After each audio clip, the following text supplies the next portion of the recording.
Folks, welcome into sportsbookreview.com. It's time to talk some prop bets right here. I'm Donnie, RightSide. He's Kyle Purviance. We are sportsbookreview.com, and there are a lot of prop bets that we are going to hit over the next couple minutes here on the Prop Show, Kyle. I mean, there's nothing better than Super Bowl props, right? I mean, you can get the most ridiculous props, anything you can possibly think of. And I'm really excited. Thank you to everyone joining us. You know, it seems like it's been a long time since we did a show together, huh? And joining us, coming over on the next show. We appreciate you guys watching the last show. Great job by the guys behind the scenes, too, getting everyone in and out. Donnie orchestrating it all, and I just have the best seat in the house. I just get to sit here and make dumb jokes, but I do have a lot of props, and I'm excited for this show. Yes, dumb jokes, props. You're going to find it all right here on our Super Bowl 55 props video, which is great because we're shooting this thing live on a Thursday. You can preview them on Friday, Saturday. Thank you guys for tuning in. And if you haven't done so yet, hit that subscribe button. If that subscribe button still says red, push it, turn it gray, turn the notification bell on. Every time we go live on the channels, you will get this delivered directly to your inbox to come in here and say hello. Now, we had the All-Star Show, an awesome time, just over an hour it ran for us. Now we're going to settle in on myself and Kyle's prop bets. So let's not waste any more time to get down to some business. I know a lot of people like to start with the touchdown props. First touchdown, last touchdown, anytime touchdown. There's a couple prop bets that I'm looking at here, Kyle, from that perspective. I'm going to start with you first, though. Touchdown props here. Who's scoring in the Super Bowl? Well, I found some value. For the first thing I was doing is like, where can I find the plus money? Because, you know, Travis Kelce, I got him at minus 182. I think he scores a touchdown. You know, they're always going to look for him in the red zone, and they do all that motion, all that different stuff. Yep. Tampa Bay, you're not running the ball up the middle. It's not a team where you can do that against, especially now they got Vita Vea back. So Travis Kelce, but I went on the Tampa Bay side. I think Ronald Jones scores in this game. He's had another couple weeks to get healthy. We've watched it. We've talked about it all year long. He is their most explosive running back.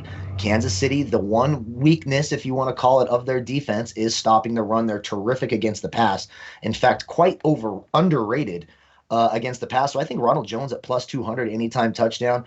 I do expect them to run one in, and if I can get the plus money, a little bit better value for Jones and Fournette, I took that.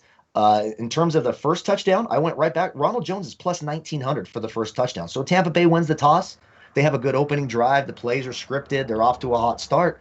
Ronald Jones running one in for the first touchdown at plus 1,900. And you can get Kelce or Hill at plus 650. I think they're both viable options, too, for that first touchdown prop you're talking about. No, it's an interesting point you bring up here because, you know, I like the Chiefs in a lot from their perspective, but there's a lot of prop bets on Tampa Bay I do like. And the touchdown props that I'm looking at, I'm actually going to go sort of not opposite, but I'm going to go the other way. Leonard Fournette, anytime touchdown in this game, plus 105. I mean, unless I'm getting plus money in because again, like if you're taking a prop bet, let's just say for the first touchdown, you're going to get a big bonus. But boy, does it piss you off when you don't get the first touchdown, but you get the second, or my guy scored, or just picked it to be second or first in the game. I'm just going to take it anytime with Fournette. But from a wide receiver perspective, I actually like Mike Evans to have a really good game, be a red zone monster. And if you take a look at Mike Evans' touchdown props, anytime touchdown, the same as Leonard Fournette, plus 105. But how about this? 2 touchdowns or more, plus 700 for Mike Evans. I'm going to take a long shot with that one, Kyle.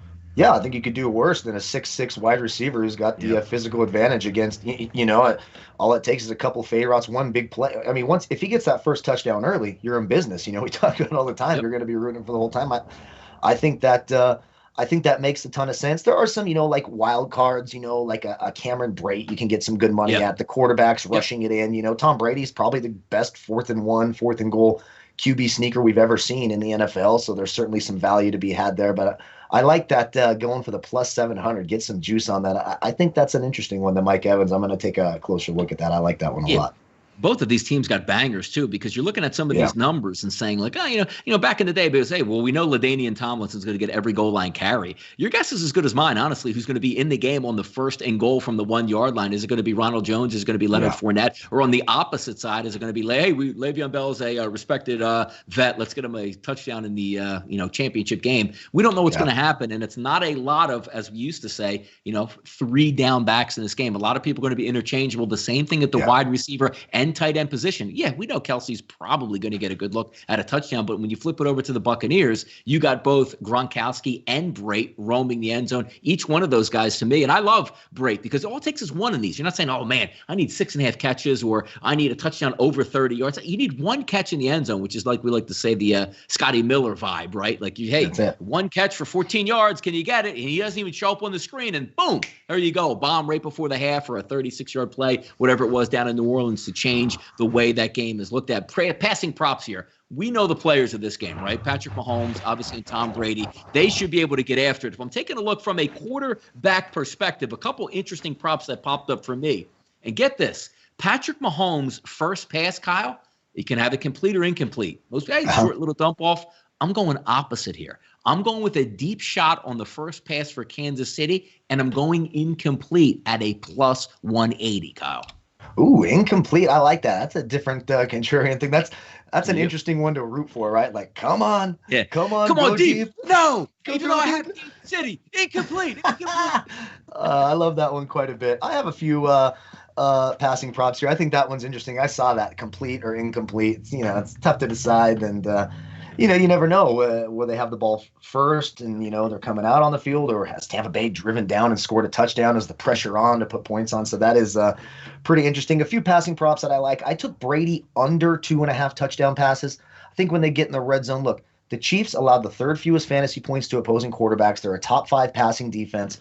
The one real weakness, I suppose, would be L'Jarius Sneed in the slot.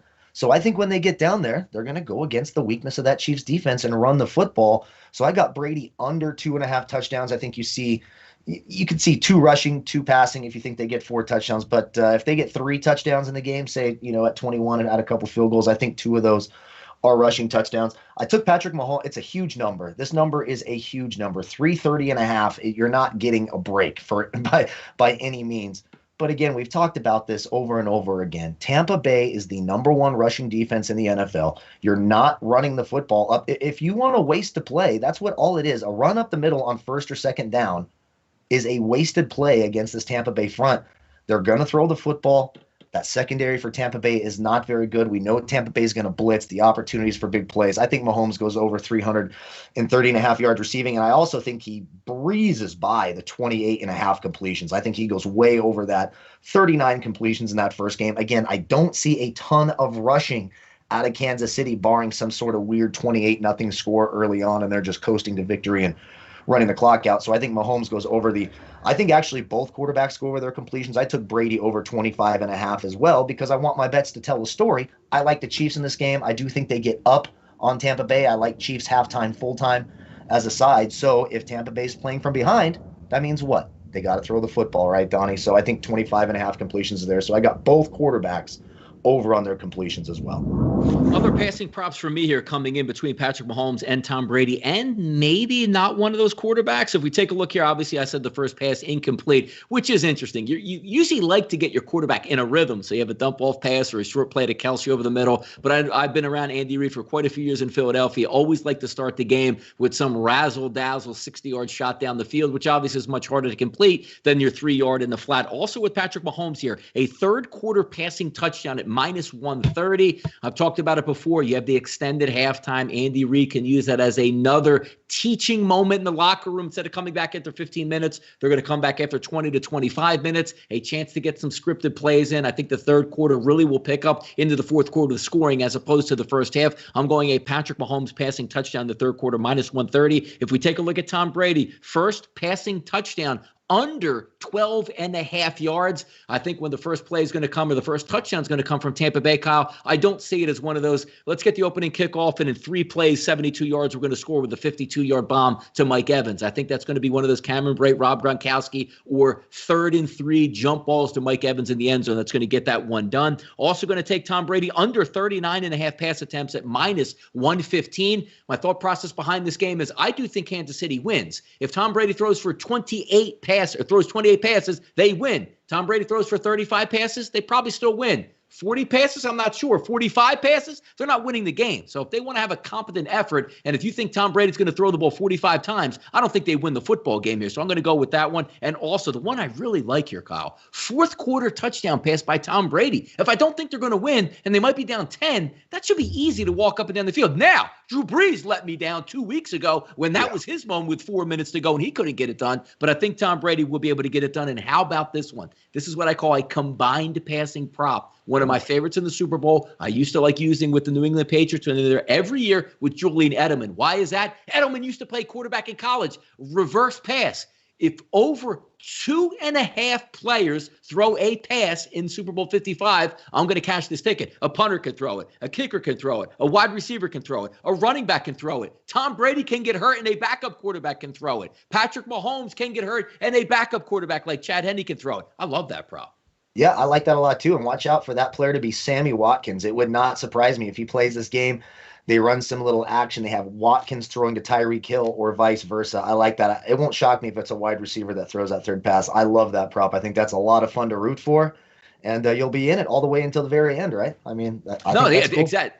That is a great one, too, because the point you bring up is, again, we always somehow get back to Scotty Miller, where it's usually like he has his over-under for catches a half of a catch. So he catches one, he's in, or 7.5 yards or 9.5 yards is total, where you're midway through the third quarter, like the dude isn't on the field. But you know, it doesn't even matter. He just needs to be in a one play to make a catch. Same thought process behind that as well. Let's move it on to some receiving props here in the big game, Super Bowl 55. Obviously, between Kansas City and Tampa Bay, there are a lot of receiving props. I'm going to start with a couple running back receiving props to start out. Clyde Edwards-Helaire, who I know we talked previously on the All-Star show, and a couple people, or I believe it was, let's say Jason, it was actually Jason.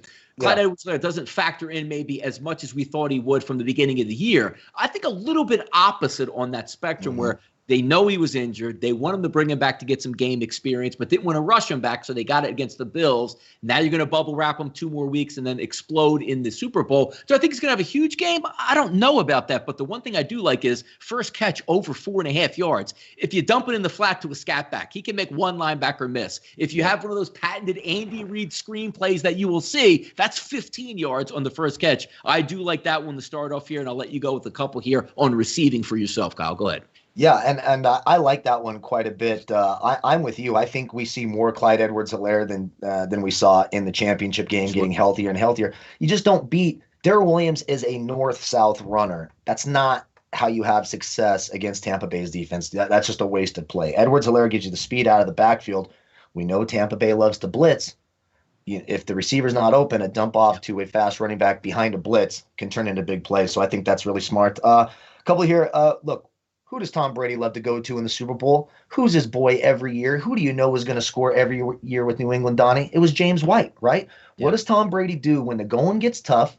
He dumps it off to the running backs. I think Leonard Fournette is their receiving back. We know Ronald Jones struggles catching the football. I've got Leonard Fournette over 25.5 yards receiving. I think he gets a ton of catches in this game. I mean, we even saw that in the championship game. When they need to move the ball, it's going, it's 3rd and 3, it's 2nd and 4. It's a dump off to that running back. I like Leonard Fournette here. Tyreek Hill. So here's the deal. You can look at this one of two ways. Tyreek Hill destroyed this team the first time they played. Tampa Bay has nobody in the secondary that can cover him. No team does really, but they really don't in Tampa Bay. We saw him go for 200 yards in the first quarter, for Christ's sake, the first time they played. So there's two ways of thinking. Okay, Tampa Bay saw what happened. They were embarrassed. They're going to try to double him. They're going to try to take him away. The problem is you can't do that because you have the best tight end in the league going over the middle. And tell me if this wasn't weird to you, just off topic a little bit. If I told you that Travis Kelce is older than Rob Gronkowski, doesn't that seem weird? Isn't that crazy? Yes. That is the weirdest thing. I'm like, wait, Rob Gronkowski seems like an old robot who the nuts and bolts are falling off, and he can barely stay there. But he's actually younger than Travis Kelce. But I took the over Tyreek Hill. I don't care if Tampa Bay tries to take Tyreek Hill away, they're going to be behind in this game early. If they don't, they might be behind in this game early. You're not going to shock Andy Reid by doubling Tyreek Hill. There's probably no player in the league who's been doubled more. They will torch you with their other weapons. I still think Tyreek Hill gets there. No one on that defense can cover him. He's going to be in the slot. We've talked a ton. I've heard Sean Murphy Bunting, Sean Murphy Bunting, Sean Murphy Bunting. Let me give you some facts about Sean Murphy Bunting. One of the worst slot corners in the National Football League, gives up nearly a half a fantasy point per route ran against, is targeted 24% of the time on his routes. Now, has he made a couple of big plays in the playoffs? He has. Penalties. Were those plays penalties? Yes, they were. So do I applaud him for taking the risk, saying hell with it? If they don't call it, I look like a hero? Absolutely. But is he some ball hawk who's an outstanding corner? No, he is not. He's very, very vulnerable. I like Tyreek Hill over 96.5 yards. I like Mike Evans over 65.5 yards. Look, I think Tampa Bay is going to be behind in this game. They're going to have to throw the football. Mike Evans, if Tom Brady can't find anybody, why wouldn't you throw it up to your 6'5", 6'6" wide receiver on the outside? I think Mike Evans is big in this game. I took the under 41.5 yards for Antonio Brown if he plays. My reason being, yes, he's been a target monster. Yes, I think he's one of those athletic guys that can maybe get some separation in the secondary. But I don't like how questionable he is. This is the Super Bowl. Usually you have guys saying, listen, it's the Super Bowl. We're getting after it. I'm going to play. He's still really iffy. So you got to think he's way under 100%. All it takes is one little play, one tackle, one weird thing to happen. He plays one play, your bet's live, and he doesn't play the rest of the game because his knee bothers him. I think the under 41.5 makes a lot of sense there. And then I took your boy Scotty Miller over 20.5 yards receiving. He can do it in one catch. We've seen it multiple times. I don't think you see a fully healthy Antonio Brown. I think you see more Scotty Miller than you think. Over 20.5 yards receiving. He can do that in one catch. It makes a ton of sense to me. Got a couple receiving props I have also along with that. Clyde Edwards-Helaire, first catch over 4.5 yards. I'm going to take a nice little long shot prop here. Tyreek Hill over 100 yards and scores a touchdown at Fox Bet. That's plus 250 currently here. And here's an interesting one. I always like to get into where I talked about, Tom Brady throws a pass, Patrick Mahomes throws a pass, need another guy to throw a pass to get the over 2.5 passes in the Super Bowl. I'm going to take the Kansas City Chiefs 7.5 players to have at least one catch in the Super Bowl. If you just put like a ramification of what that means, the last time these two played, 8 different players caught a pass for the Kansas City Chiefs. And the reason why I jumped back on this, because if I can get Watkins in the game with a catch, that's going to add to that total as well. So they should be healthy and ready on offense. They have at least 3 different running backs that can catch passes, multitude of wide receivers, and we also know Jason Kelce as well. I think they can get 8 total players to catch a pass in this game to cash that ticket. And it's cheap. It's only minus 105. Not like you're to pay a minus 140 or minus 150 in that respect here. Also, Clyde Edwards-Helaire over 15.5 receiving yards for the game at minus 115. That's one Andy Reid screen pass in this football game. And if you're the believer, like I know, Kyle, you've been talking about, hard to run against the Tampa Bay defense. What's a better way to get around it? Short passing game, slots in the flat, as well as some slants, and also obviously the screen game. Tampa Bay, Scotty Miller, first catch over 9.5 yards. He's not the dump off guy out of the backfield. They're going to run a slip screen, which has a chance to break, or he's going to be one of those deep ends or deep balls that they're going to throw to him. He doesn't get a lot of volume, but as Kyle pointed out as well, the best part about Scotty Miller is 22 yards. He's probably going to get that on his first catch. It's very rare Scotty Miller's going to run 10-yard outs and just keep everybody sane. That one catch, he's probably going to cover both of those props in one. Also, keep it moving there. Mike Evans over 62.5 yards receiving. That's the wide receiver I zeroed in on. I think he's going to get a high target share with a good chance to score. And then obviously some longer shots here. How about these, Kyle? Big time. Hill and Godwin over 100 receiving yards apiece. That's plus 700 in this ball game. Number 2, Kelce and Mike Evans, 100 yards and a touchdown each. That's plus 850. So some deep shots here to try to take a look at when winning some of these longer term ones. Let's flip it over to the running back position here, Kyle, as we get after it here and what we like, because, most people like to factor in the deep shots, the quarterbacks, but the running backs are still going to take place and who's going to run the ball well. Just looking at one of the first props I have, again, Clyde Edwards-Helaire is going to be involved in this game. First rush over 3.5 yards, it's plus 120. You're not going to hand it to a scat back on 3rd and 1 and say, here's your first carry, get me 1 yard. He's going to get that ball, Kyle, in space on a play that you don't think is a passing down, and he's going to get some room. I'm going to give him go over 3.5 yards at plus 120 on his first carry. Ooh, I like that one quite a bit. And just to add on to the long shot receiving, one of my long shot ones, there wasn't a ton that I like, and I love to go to those plus 10,000.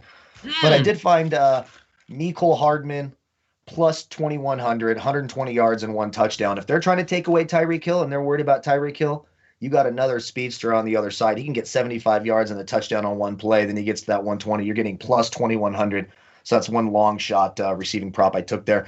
In terms of running backs, I completely agree. Now, I mean, it could go wrong. Tampa Bay's a great rushing defense, right? So that's 50-50, but I like the big play upside. And touching on that, where I do think we see more Clyde Edwards-Helaire and less Darrell Williams in this game, I took the under 29.5 yards rushing for Darrell Williams. You're not running the ball. Even if he was getting every carry in this game, the Chiefs aren't going to run the ball a lot. Yeah. I'm not sure he would get there even if he was getting every carry. So I like that one quite a bit. Darrell Williams under 29.5. Flipping it to the other side, the Chiefs do struggle a little bit against the run. That is the biggest weakness of their defense. Ronald Jones, a couple extra weeks to get healthy, getting that number at 37.5 yards. I do think Ronald Jones goes over 37.5 yards rushing, the more explosive back. He's a guy who can do that on a couple of carries. Even after the first drive that Tampa Bay has, you might see Ronald Jones at 15 or 20 yards already right there. So I think he gets over that 37.5 yards pretty easy, probably doubles it somewhere in that 60 to 70 yard range. I wanted to ask you your thoughts on this one. I had one interesting one. I put a question mark by it. Tom Brady over 0.5 yards rushing, and I almost hit the button because like, somebody oh yeah, in the he'll chat get box too. he'll get a four. He'll get a. Oh, there we go, right there, perfect timing. F and Bob right there in the chat box. He'll get fourth and 1. They do a QB sneak. Boom, he's got the 1 yard. But, God, what if Tampa Bay has the lead and gets the ball at the end of the game and he kneels it and the yard gets taken away? What do you think? Over or under a half a yard rushing for Brady? What do you think? Yeah, you know what's interesting about that, too? Because if you notice, Tom Brady's one of the few quarterbacks in the NFL that takes the snap and goes forward as if he doesn't want to lose the yards. So I'm thinking maybe he can scramble for like a 3-yard play and then maybe a 2-yard sneak to get the 5 yards and get it. I actually like that prop over. Okay, I'm in. That's the one I put the question mark. I'm like, damn, I cannot decide. I got to get someone else's perspective on that. Just a couple other ones. I took Leonard Fournette under 12.5 carries. I do think they sort of split the carries up. If you look at that first game they played, they got down early, but there were still only about 13 rushing attempts total in that game. Leonard Fournette to me will be the receiving back out of the backfield. I don't see a ton of carries, so I'll go under 12.5 carries there. And on the flip side of that, I'll say Ronald Jones gets over 9.5. I essentially there just said, hey, I'm counting on Ronald Jones to be healthier than he was. I think he's the most explosive back on that team. I'm pretty sure that Bruce Arians understands that as well. So if I'm getting value, I'm getting less carries for Jones and Fournette. I'll say Jones gets the over 9.5. If he gets that, there's not going to be enough running plays to go around, so I'll take Fournette under 12.5 carries. Those are my rushing props for the other rushing props for me that I'm looking at here, Kyle. Patrick Mahomes first rush over 5.5 yards. If you have a really good pass rush from a front four, if they get home quickly, we've seen Patrick Mahomes have scrambles of 5, 10, 15, 20, and 25 yards. His first scramble over 5.5 yards, why wouldn't we just take like over for the game where he can run for 5, like 3 here, 4 here, 5 here? Because you're right, the end of the game situation is one of the most excruciating because if it's 3 kneel downs, that's usually 2 yards, 2 yards, 2 yards, enough to knock that out. I think he's going to be able to scramble his first time for at least over 5.5 yards. Also some rushing props here from wide receivers, Kyle. Mecole Hardman over a half of a rush plus 110. We've seen him just last week, go 50 yards on a rush? Just need one of those, and I'm also going to double down and take the same one for Tyreek Hill. A little bit more juicy, obviously, but his rushing prop over a half of a rush is minus 170. If you take both of them, split 1 and 1, you're hoping obviously it's Tyreek Hill that's going to hit it because you won't lose the $75 juice technically on that. But I think they both have a chance to get that prop, and at least one of them is going to get it, possibly both of them there with a little bit of trickeration. Also keep it moving here. Tampa Bay, the Bucs team total, Kyle. That means everybody combined. You can't decide on Ronald Jones. You can't decide on Leonard Fournette. Yeah. I'm going with their team total over 87.5 yards. The way I look at this, if they don't get 80 yards, which means you're approaching that 87.5, they're getting washed in this game. They're not going toe-to-toe in an aerial assault in this football game and beating the Chiefs. You're going to have to be like Tom Brady, 290 yards passing, rushing 110 on the ground to keep up here and keep the game in balance. I love that total a lot. Also, Leonard Fournette rushing and receiving combined 77.5 yards in this game. I think he's going to catch a lot of the backfield. And again, I think they need to run the football. You can't have Tom Brady throwing 50 times in this game. It's got to be a little bit more balanced. Now, the best part of the show that we like to have is the fun props of the game, which a lot of things can come into play. I have a lot of bonus props from what they have. I'll start off with one of mine, which has already moved at least 50 cents as the last time I was checking about an hour before our first show today. And I couldn't understand why early in the week, and from our good friends at Bet Online with Dave Mason, a clip of John Gruden from Super Bowl 37 will be shown during this game. Or, hey, John Gruden, the last time they were here, Tampa Bay Buccaneers. How can that not possibly be in the montage anytime during the game here with Tampa Bay? That was a plus 110 as a yes. It's now a minus 140 currently at Bet Online right now on that one. How can that not happen and mention the Tampa Bay Buccaneers? It has to. If it doesn't, it's an absolute sham. If we, no, that has to happen. I think you're right on line. Just a couple of silly ones. We heard the ladies talk about the Gatorade color in the last show. And I do, since I like the Chiefs in this game, and if you watch last year's Super Bowl, the Chiefs used orange Gatorade on Andy Reid. Now, what's one thing we know about professional athletes, especially when they're having success? They're superstitious, right? So if the Chiefs won the Super Bowl last year with orange Gatorade, why in the hell would they change the color of the Gatorade this year? There's no way they change the color. There's no way. NFL players are superstitious. I will be stunned if they change the Gatorade color. There's absolutely no way they change it. So I like the Chiefs winning. So I got plus 175. Orange Gatorade. Sign me up on that. Do you want me to go over more? Or do you have some more you want to go over? Yeah, we'll trade back and forth here. Another one that it's looking at this. How about this one, Kyle? A concussion by a player and the player is ruled out. Plus 275. In the concussion day and age, somebody is going to the blue tent and somebody is leaving this game. Now, I do preface this by saying the players are pretty dang smart when it comes to these big games. Cue Julian Edelman getting knocked out on the field, couldn't stand up. But when the trainers asked him what hurt, he said his knee hurt and went right back into the game. So they're kind of interesting the way they place it. But I have a feeling that somebody's getting rocked in this game and they don't play around. Somebody's going to sit out, and I'll take the 275 out with the concussion. I love that one. You got to be careful the crowd you're around when you're rooting for that one, right? Like you're sitting there and just random. He's out. He's got a concussion for sure, and you're cheering. And what is wrong with this sick son of a bitch? You took Kansas City. Why are you rooting out? Out. Yeah. You're rooting for 25-year-olds to get a concussion. You sick bastard. What's going on? I love that. That one's a lot of fun. Another one that I really liked. We sort of talked about it off the air. The national anthem. The time of the national anthem. I thought this one was interesting. It was kind of funny. I was watching something you did earlier, and I was just randomly looking at it, and then that question came up, and I was like, oh, I'm fully prepared for this question. So we have the anthem over 2 minutes and 30 seconds at plus 110, or 2 minutes and 3 seconds at plus 110. The average time it takes someone to sing the national anthem is 1 minute and 55 seconds. I went ahead and did some practice. I sang the national anthem. I timed myself. I gave some creative leniency, if you will, and did some runs and just really got my heart into it. And I got to 2 minutes and 1 second doing that, right? Well, you consider Jasmine Sullivan. I watched some of her performances. Beautiful singing. You're going to get those runs. But let's also consider it's a duet with a country singer, Eric Church. You're going to get some runs and some of that solo shine, if you will. So I'm saying the over 2 minutes and 3 seconds for the national anthem at plus 110. I think you can lock that in. How about this one?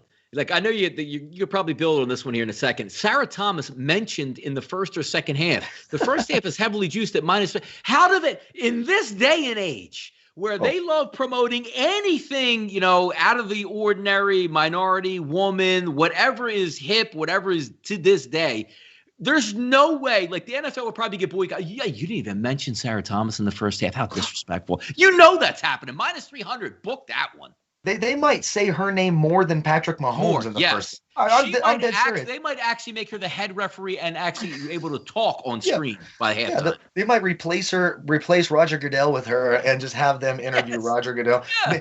We don't need the president to do an interview. Let's talk to Sarah Thomas. And speaking of Sarah Thomas, this shout out to our boy Dave Mason and the Bet Online crew. Now, the odds are ridiculous. It's minus 10,000. Okay, so this is only a bet you want to make if you're a millionaire and you're throwing $1 million on one. But the prop bet is, and I thought this was the best one in the entire list, odds that a player slaps Sarah Thomas on the ass during the game. No is minus 10,000, and I got to believe that happens. Now, we've seen it. Now, listen, this isn't as weird and sexist as you think, because we see it all the time. NFL, Brady could do it. He could get yeah, away with it. he might be able to, and she'd probably like it. I mean, honestly, I mean, it's Tom Brady. Who wouldn't like it if he slapped? I can't stand Tom Brady, and I'd be flattered if he slapped me on the ass. But we've seen him do that to refs all the time. You know, they make a call, they knock him down, they pick him up, they pat him on the butt. It's been going on. And if you ever played sports, you know, it's been going on. Call, ref. Yeah, so it's not some weird thing. That's not happening with Sarah Thomas. What a disaster. If you bet on that, try to find a prop bet of a player going to prison that night, because he'd probably go directly to jail. So I'm going to say no. Sarah Thomas does not get slapped on the ass, minus 10,000. And also, it looks like I'm looking at Bet Online right now. They just updated some odds. Will Sarah Thomas twerk in the halftime show? Minus 25,000. No, Kyle. How about that? I'm going to say no, but that would be classic if she did. Holy crap. I wonder if she knows that these props are being put out there. Of course. Of course, God. Ponytail up, down, but twerking during the weekend show at halftime. I love it. Depends how much I have to drink. I might be twerking during our halftime show. We'll see how much. Like, everybody can be bought for a price, you know. Indecent proposal, Kyle. People got a price out there for what they really do. Like, hey, look, you're making 120, 130 grand as a ref. We can settle this up now, 10 million, if you just go out and twerk at halftime with the weekend here. So yes. By the way, Baby Goat said this is my favorite one, and it's locked right now, and I don't know. Was Sharp Money plowing it down since I've been promoting it on every show I possibly can? Baby Goat being said about Patrick Mahomes was plus 700. Now doesn't show up, Kyle. Uh-oh. Yeah, I think it's starting to catch heat, because I've heard this Baby Goat thing now like 10 or 15 times. He's got to say it, Rome. You got to do it. Yeah, so it's probably going to happen now. I'm getting a little nervous. It'd be weird, Baby Goat. It seems a little disrespectful to say to Mahomes on the thing, but you never know. I'll do Tony Romo. Jim coming out on the field. Look, there's the goat right there. There's the Baby Goat coming out, Jim. Yeah. He's going to do some ridiculous thing. And I mean, I love Tony Romo commentating, but he's good Lord. Jim Nantz just has to be looking. I kind of feel like we have that here. Like, you get to be Jim Nantz, you know how to do everything. And then you got the dumbass Tony Romo over here, trying to look handsome, day to day, aging poorly, all that nonsense. So it makes a lot of sense. Another one that I took the minus 150 on this. Yeah. I said Tom Brady does throw a tantrum, because I got the Chiefs winning. So I do think, maybe early, mid-second quarter, you see Tom Brady just chewing the shit out of his offensive. If he gets sacked, all it's going to take is one sack, a 3-and-out. They're down 10-3, 14-3. Tom Brady is chewing out that sideline. So I got Tom Brady temper tantrum at minus 150. And another one I thought was funny. I'll send it to you, a second one. Will Tom Brady, and I think this is a really shameless plug at aging, and it makes me feel a little sensitive, like how dare they? Will Tom Brady leave the game with a broken hip? No is minus 6,000. I don't think he breaks a hip, so I feel pretty safe saying minus 6,000, but I think it's dirty that they put it on there, but pretty funny. Okay, I gotta say, man, I'm telling you, like a halftime show where it's like you get out the corner. Like, remember, like the Shark with Katy Perry was up there. And it was like big news. Like, can you just imagine, like, in the background, the referee coming out of the tunnel to twerk? Oh God, it needs to happen. It's got to happen. Like, how can we make it trend on Twitter? We got to make it happen. That'd be hilarious. God, it's great stuff. It's great stuff. But anyway, guys, it's a fun prop show going over a lot of stuff. I have a lot more props here listed, but the good part about it is, Kyle, we're going to be here live on Sunday, 5:30 p.m. for an hour pregame, and we'll go over many more of those. But the fun props are always good. If you guys want to come back in and join us on Sunday, which we know you will, bring your prop bets in there. The most ridiculous ones are the funny ones we can certainly read on the air. So whatever you guys pick up, legitimate ones, like the ones that I actually just made up with the Sarah Thomas minus 25,000 to twerk at halftime. I actually might have to email Dave Mason to put that one up at minus 25,000, because just the way it goes over is good. But thank you guys for joining us today. It's been a long day of going over a lot of stuff. Look, Friday, Saturday, let it marinate. Sunday, come back and join us here on the channels, 5:30 p.m. And again at halftime, which I love, we'll have the spreads. We'll have the second half ready to go. What our thoughts were in the first half and how they'll carry over to the second half. What a way to end NFL season with Super Bowl 55 right here at sportsbookreview.com. It's been a great season. Let's finish it off in style. I'm Donnie Seymour. He's Kyle Purviance. We are sportsbookreview.com, and this was your NFL prop show for Super Bowl 55. Good luck, guys.